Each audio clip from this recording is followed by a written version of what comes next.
Ksatria pemabuk pemburu syahid, Abu Mihjan al-Saqafi, sahabat Rasulullah yang sulit meninggalkan minuman keras sejak masa jahiliyah, namanya sudah menjadi langganan terdakwa hukuman cambuk berkali-kali pada masa Rasulullah hingga Khalifah Abu Bakar dan Umar bin Khattab karena meminum khamr. Namun ia juga seorang pejuang tangguh yang selalu turun ke medan perang dan tidak pernah absen, yang mendambakan mati syahid.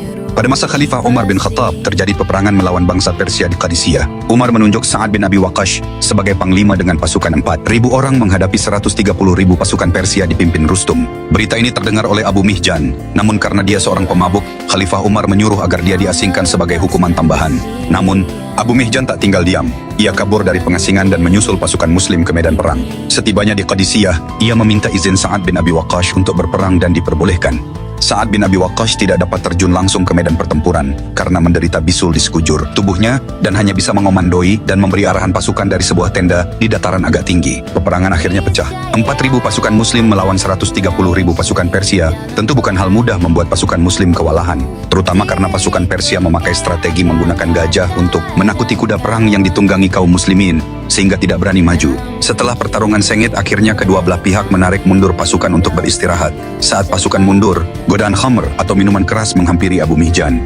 Tak kuasa menahan diri, ia meminumnya. Saat yang mengetahui hal itu segera memerintahkan agar ia dikurung.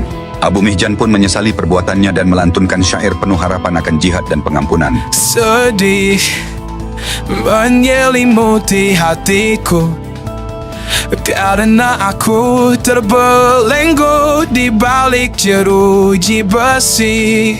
Istri Sa'ad yang mendengar syair Abu Mihjan, ia merayu dan memohon agar istri Sa'ad itu mau melepaskan dirinya agar bisa berperang lagi. Dan dia berjanji jika tidak mati syahid di medan perang, maka ia akan kembali ke kurungan lagi. Mendengar itu akhirnya istri Sa'ad bin Abi Waqqash melepaskannya dan memberikan kuda perang berwarna hitam milik suaminya yang bernama Balqa. Di medan pertempuran kaum muslimin, kesulitan menembus baris pertahanan musuh, meskipun bala bantuan telah datang, yang dipimpin Al-Mutsannad dari Irak, dan pasukan dari Yarmuk dipimpin Khalid bin Walid. Tiba-tiba Abu Mihjan melesat ke medan tempur dengan wajah tertutup kain.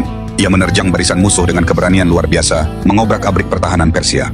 Pasukan muslim yang sebelumnya terdesak mulai bersemangat kembali. Saat yang melihat aksinya dari kejauhan bergumam, "Jika Abu Mihjan tidak di kurungan, pasti itu dia. Dan jika Balqa tidak ada di kandangnya, pasti yang ditungganginya itu Balqa." Pertempuran pun berbalik. Dengan semangat baru, pasukan muslim menggempur Persia, hingga akhirnya pimpinan pasukan Persia Rustum terbunuh, dan kemenangan diraih.